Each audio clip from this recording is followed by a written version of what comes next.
Saudações, meus caros!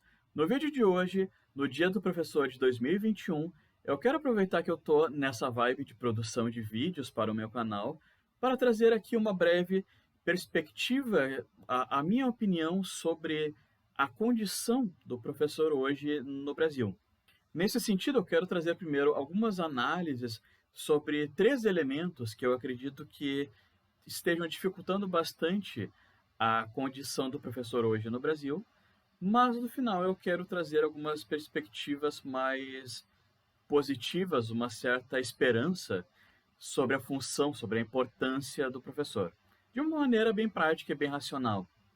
Ao longo da minha fala, eu vou apresentar alguns títulos de algumas reportagens dos últimos anos que ilustram essas situações que eu vou falar um pouco aqui para vocês. Então, o primeiro ponto que eu destaco, que é praticamente um consenso entre os professores, é a questão da desvalorização. Saiu hoje mesmo uma notícia falando que 77% dos professores no Brasil hoje acreditam que nós, professores, não somos valorizados. A maioria dos professores entrevistados, eles acreditam na função, na importância de ser professor, mas eles acreditam que não são valorizados. E da onde vem essa desvalorização? Bom, eu acredito que venha de dois pontos. Primeiro, algo que a gente está cansado de saber, uma luta antiga dos professores, mas que deve continuar, que é a questão salarial. Constantemente, quando nós falamos sobre o piso salarial dos professores, sobre aumento no salário dos professores, a gente acaba batendo em velhos argumentos do governo de que, se nós dermos esse reajuste para todos os professores, o Estado vai quebrar, o governo não vai ter dinheiro para tudo isso. Ora, nós sabemos que há funcionários públicos que recebem muito mais que os professores, nós sabemos que os recursos que o Brasil recebe, por exemplo, de impostos, que o Rio Grande do Sul recebe de impostos, por exemplo, eles serviriam para a gente ter pelo menos um reajuste dentro desses 7 anos de congelamento de salários que a gente tem, pelo menos aqui na rede estadual do Rio Grande do Sul. Mas a nossa desvalorização ela não está só na questão salarial.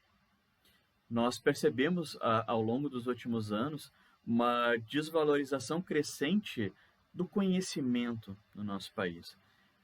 Quando a gente fala sobre negacionismo na questão científica, de terraplanismo, de discursos contra a vacina, por exemplo, é o tipo de conhecimento que nós fortalecemos em sala de aula. É uma das grandes preocupações do professor, construir esse conhecimento científico, é fazer com que o aluno entenda que o saber é importante, que existe todo um processo de construção do conhecimento.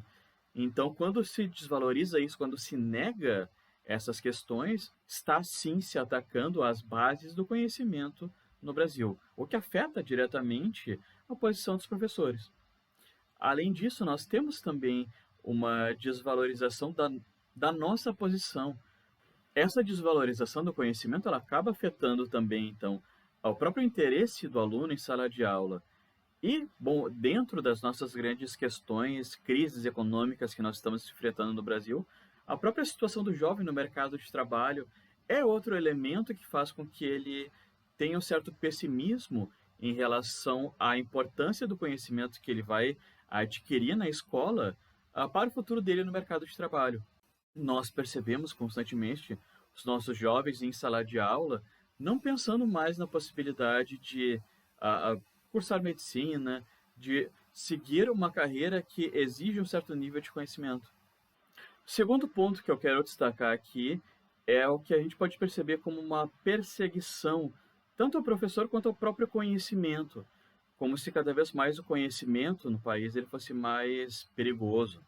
Conhecimento ligado à contestação e a contestação como algo negativo, como se nós tivéssemos que ter simplesmente disciplina, disciplina, disciplina, trabalho.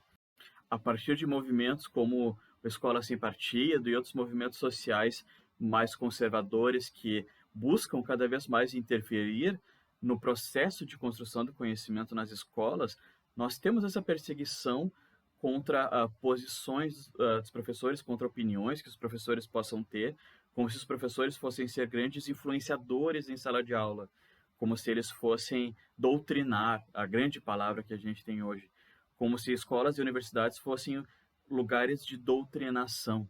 Então, essa desconfiança de parte da sociedade, como se os professores estivessem ensinando coisas inadequadas, um conhecimento obscuro, todas essas situações, elas também acabam prejudicando o próprio processo de produção das aulas do professor, como se agora ele tivesse que tomar cuidado com tudo que ele fosse falar, porque a comunidade escolar, os pais, alguém poderia se sentir incomodado, como se o próprio governo, principalmente na questão das universidades, ele está construindo esse controle sobre o posicionamento, sobre opiniões que os professores possam ter, principalmente em relação ao governo atual. No meu caso, como professor de história, a gente vê isso dentro da própria relação com o passado do Brasil. Hoje em dia, falar certas coisas sobre a escravidão no Brasil é um problema, como se a gente tivesse que rever todas as coisas que a gente está cansado de saber sobre a escravidão. Parece que é um erro falar o óbvio hoje, que a escravidão foi algo terrível, que a escravidão foi algo desumano. Parece que isso é doutrinação, parece que simplesmente isso é um posicionamento inadequado do professor, como se a crueldade da escravidão ela fosse algo questionável. E por fim, um outro elemento que trouxe bastante dificuldade para o professor e que também fortaleceu a perseguição, a perspectiva negativa de parte da sociedade sobre o professor foi durante essa pandemia, que nós estamos começando a sair agora no final de 2021. Ao longo de 2020, no começo de 2021, o professor muitas vezes ele foi questionado, e eu ouvi isso de muitos colegas, que o professor não queria trabalhar, que ele não estava trabalhando em casa, no EAD, atendendo vários alunos, fazendo vídeos para suas aulas, adaptando todo o material que ele tinha para as aulas físicas, trazendo para as aulas remotas, aprendendo a utilizar esses instrumentos novos. Como assim o professor não trabalhou durante esse momento que a gente teve com as escolas fechadas? A pandemia também trouxe dificuldades que estavam, como em vários outros contextos, fora do alcance do professor, principalmente na questão da desigualdade econômica. Nós tínhamos alguns alunos que tinham acesso à internet tranquilamente e desde o começo puderam acompanhar as atividades sem problema nenhum, mas outros alunos que não tinham nem o celular para que o governo pudesse fazer o acesso, por exemplo, da internet pelo celular. Ou seja, são desigualdades econômicas que estão fora do alcance da escola, fora do alcance da sala de aula, fora do alcance do professor, mas o professor tinha que se adaptar de alguma forma, buscar alternativas para atender toda essa diversidade de estudantes. Então, depois de todas essas críticas, algumas pessoas poderiam dizer, como eu já ouvi, infelizmente, de muitos, bom, mas se tu está com tantos problemas assim, se tu não está satisfeito, se está tão ruim assim ser professor, por que tu continua? Por que tu não troca de profissão? Olha, eu não troco de profissão porque eu acredito fielmente nos valores, na importância que essa profissão tem. Qual seria o sentido de eu defender por tanto tempo que o professor é uma figura fundamental e agora, já que está sendo difícil ser professor, eu simplesmente vou pular fora.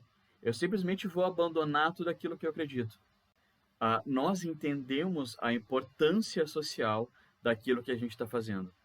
E a gente sabe que se eu sair, por exemplo, da minha condição de professor, se eu sair de onde eu estou, alguém vai ter que assumir as minhas turmas. Alguém vai ter que enfrentar os problemas que eu estou enfrentando.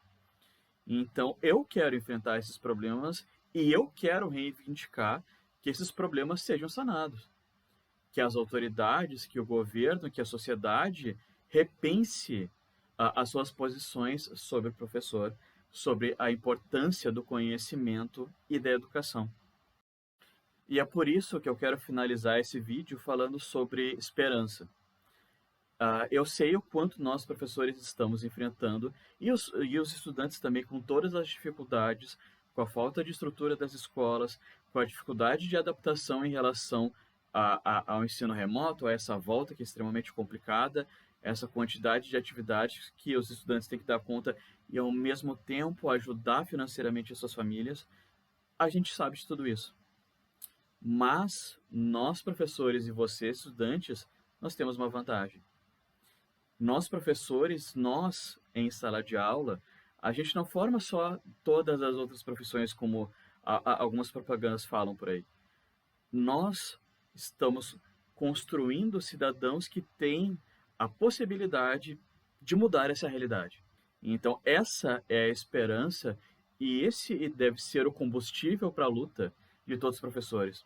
É a obrigação do professor, eu acredito, questionar, criticar e lutar para que a educação seja valorizada no Brasil.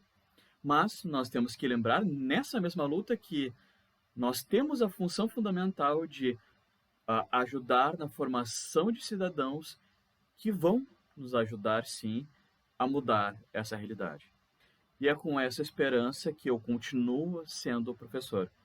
E é com essa esperança que eu espero que os jovens estudantes se formem e pensem na nossa realidade e que os colegas professores se mantenham na luta também e lembrem-se que nós temos sim uma função fundamental. E é justamente por essa função que nós devemos criticar e lutar o tempo todo. Fico por aqui então, pessoal. Esse é o meu manifesto que eu queria compartilhar com vocês nesse dia. Nos vemos por aí, então. Abraço.